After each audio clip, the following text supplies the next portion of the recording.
The Battle of Chantilly took place on September 1, 1862, in Fairfax County, Virginia, as the concluding battle of the Northern Virginia campaign of the American Civil War.Thomas J. Stonewall Jackson's Corps of the Army of Northern Virginia attempted to cut off the line of retreat of the Union Army of Virginia but was attacked by two Union divisions. During the ensuing battle, Union Division commanders Stevens and Kearny were both killed, but the Union attack halted Jackson's advance. Background: defeated in the Second Battle of Bull Run on August 30, Union Maj.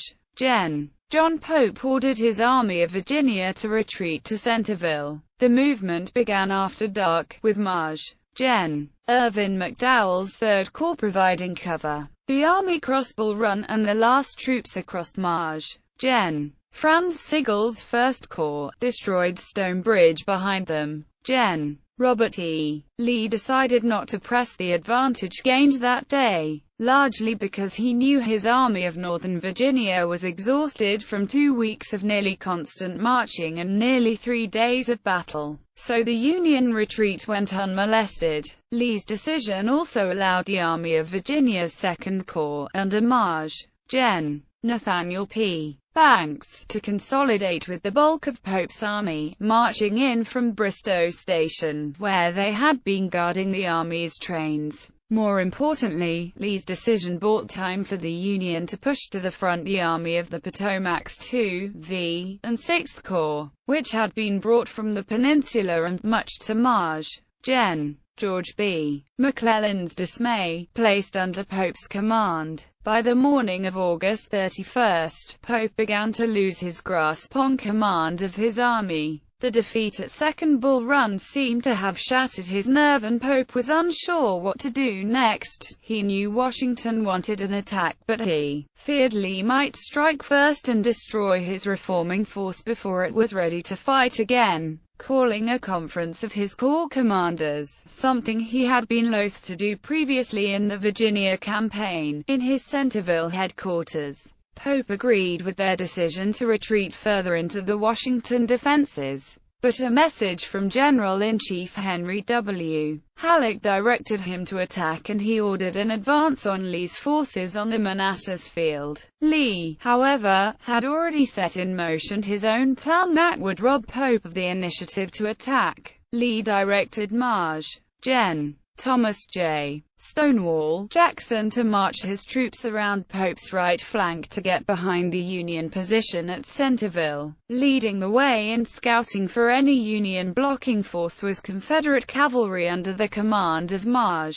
Gen. J.E.B. Stuart. Maj. Gen. James Longstreet's command would remain in place for the day to deceive Pope into believing that Lee's entire force remained in his front, while Jackson's command made their flanking march north and then east to take strategically important Germantown, Virginia, where Pope's only 2 routes to Washington, the Warrenton Pike and the Little River Turnpike, converged. Jackson's men, hungry and worn, moved slowly and bivouacked for the night at Pleasant Valley, 3 miles northeast of Centerville. As Pope settled down for the night on August 31, he was unaware that Lee was on the verge of turning his flank. During the night, 2 events occurred that would force Pope to change his mind. A staff officer arrived from the Germantown position to report that a heavy force of cavalry had shelled the intersection before retreating. Fortunately for Lee and Stuart, Pope dismissed the cavalry as little more than a patrol. But when, hours later, 2 Union cavalrymen reported seeing a large mass of infantry marching east down the Little River Turnpike,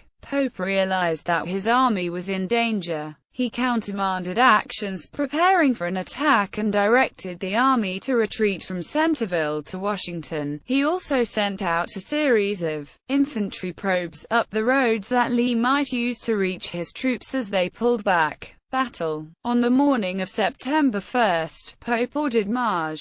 Gen. Edwin V. Sumner of the 2nd Corps, Army of the Potomac, to send a brigade north to reconnoiter. The Army's cavalry was too exhausted for the mission, but at the same time, he continued his movement in the direction of Washington, sending McDowell's Corps to Germantown, where it could protect the important intersection of Warrenton Pike and Little River Turnpike that the Army needed for the retreat. He also sent 2 brigades from Maj. Gen. Jesse L. Renault's 9th Corps, under the command of Brig. Gen. Isaac Stevens, to block Jackson. Maj. Gen. Philip Kearny's division from the 3rd Corps followed later that afternoon. Jackson resumed his march to the south, but his troops were tired and hungry and made poor progress as the rain continued. They marched only 3 miles and occupied Ox Hill, southeast of Chantilly Plantation, and halted, while Jackson himself took a nap.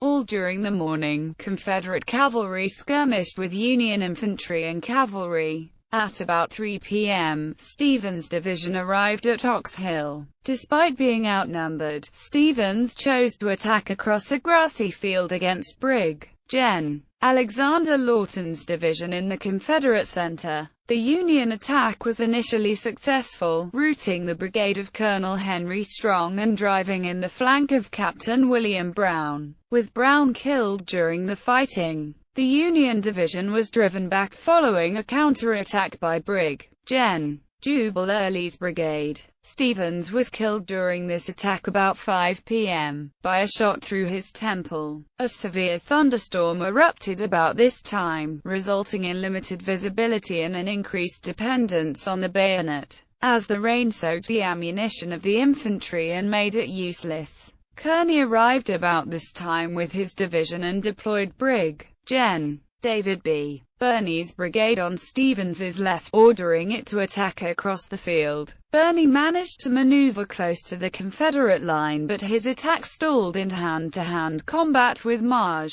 Gen. A.P. Hill's division. Kearny mistakenly rode into the Confederate lines during the battle and was killed. As Kearny's other 2 brigades arrived on the field, Birney used the reinforcements as a rearguard as he withdrew the remainder of the Union force to the southern side of the farm fields, ending the battle. Aftermath. That night, Longstreet arrived to relieve Jackson's troops and to renew the battle in the morning. The lines were so close that some soldiers accidentally stumbled into the camps of the opposing army. The Union Army withdrew to Germantown and Fairfax Courthouse that night, followed over the next few days by retreating to the defenses of Washington. The Confederate cavalry would attempt a pursuit but failed to cause significant damage to the Union Army. The fighting was tactically inconclusive, although Jackson's turning movement was foiled and he was unable to block the Union retreat or destroy Pope's army.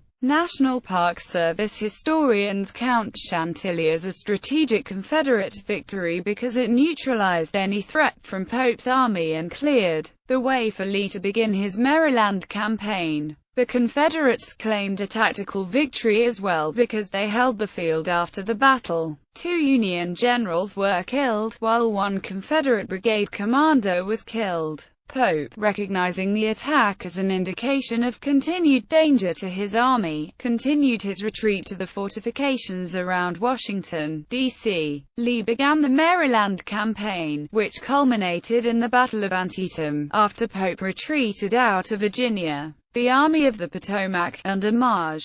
Gen. George B. McClellan, absorbed the forces of Pope's Army of Virginia, which was disbanded as a separate army. Battlefield today. The site of the battle, once rural farmland, is now surrounded by suburban development in Fairfax County. The modern thoroughfares of U.S. Route 50 and State Route 286, as well as State Route 608, intersect near the location of the battle. A 4.8-acre memorial park, the Ox Hill Battlefield Park, is located off of West Ox Road and lies adjacent to the Fairfax Town Center shopping area, and includes the site of the battle. The park is under the jurisdiction of the Fairfax County Park Authority. In January 2005, the authority approved a general management plan and conceptual development plan that sets forth a detailed history and future management framework for the site. A small yard located within the nearby Fairfax Town Center has been preserved to mark the area where Robert E. Lee and his troops marched across to get to the Ox Hill battlefield.